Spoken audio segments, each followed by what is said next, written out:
guys, at ito, nandito na naman kami sa aming family friends camping trip. Ano na lang, tayo ay mag overnight camping ulit. At same spot. Dahil winter season na. So talagang camping time. Bali, nandun na yung aming dalawang family friends. Umuna na sila kanina. Maaga sila. 1 o'clock silang Umalis. umalis kanina nila mga bahay. Nandun na sila. Actually, may bago kami pupuntahan.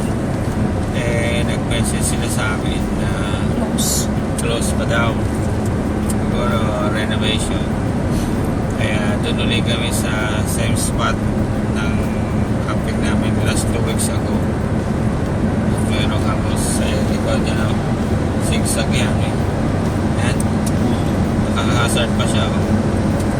Madali siguro. So on the way na tayo. Umalis kami ng bahay is 3 o'clock. Tapos dumaan na kami sa grocery. At 10 minutes kaya naubos nyo doon. isang counter, tapos ang daming tao. Pinauna na nga kami nung nasa... Kaya naman, daming ipon. Ba't ganyan? Nakakatakot yan sa aeroplano eh. Saka hindi sila Hindi naka-V. Sabog-sabog.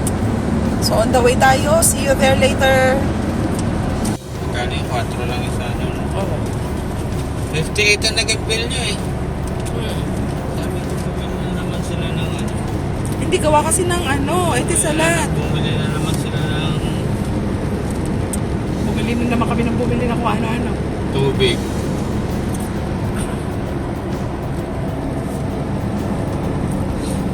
Hello? Oo, yan ang driver natin. Naantok na yata. Maligo na eh.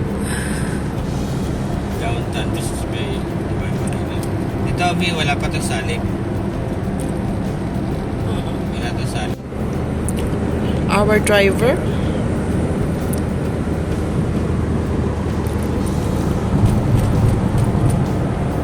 Grabe na tayo magpanay na. Gawa nitong straight lane na ito.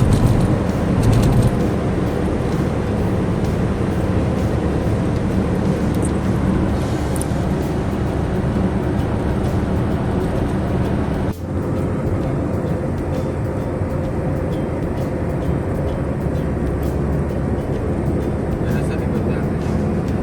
Kalugunan ko pa.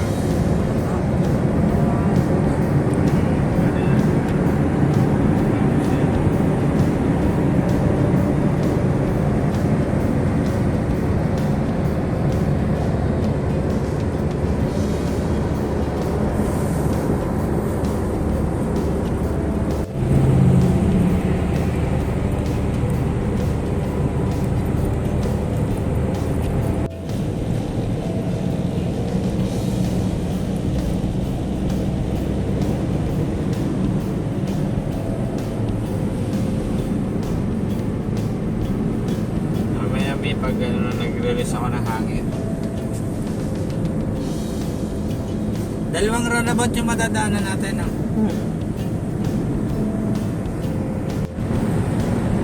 So ayan guys, malapit na kami dito sa aming camping site spot.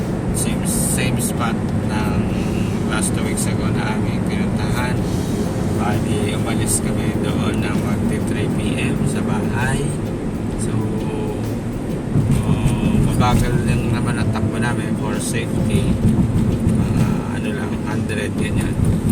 Tapos doon sa pagpasok namin sa sa entrance. Bago kami pumasok doon sa Entrance ng which is rough road yun.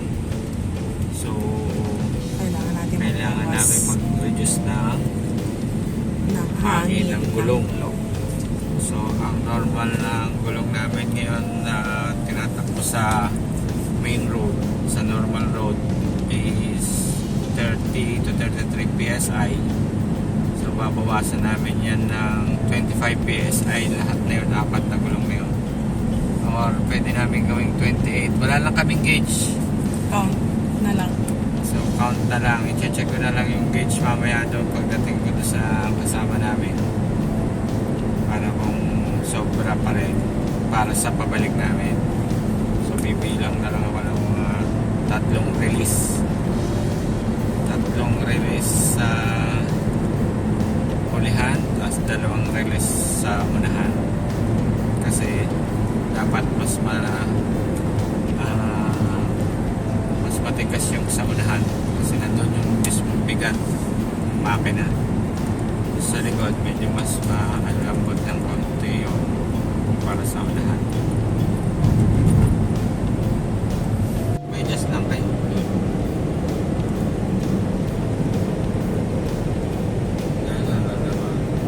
Kaya ako naman ipinapasok ang sapatos. Gawa ng hamog. Malamig. Nababasa. Hindi plastikan. Kaya nga. Ay, ganun ang plastic.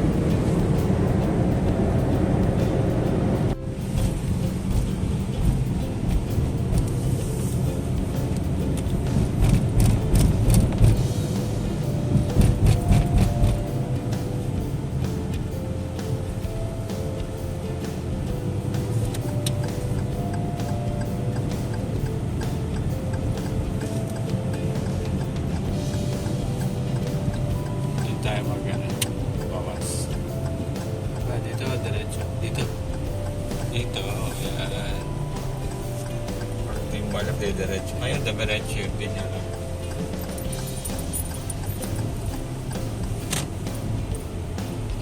Ayan guys, papasok na tayo ng ating pupuntahan.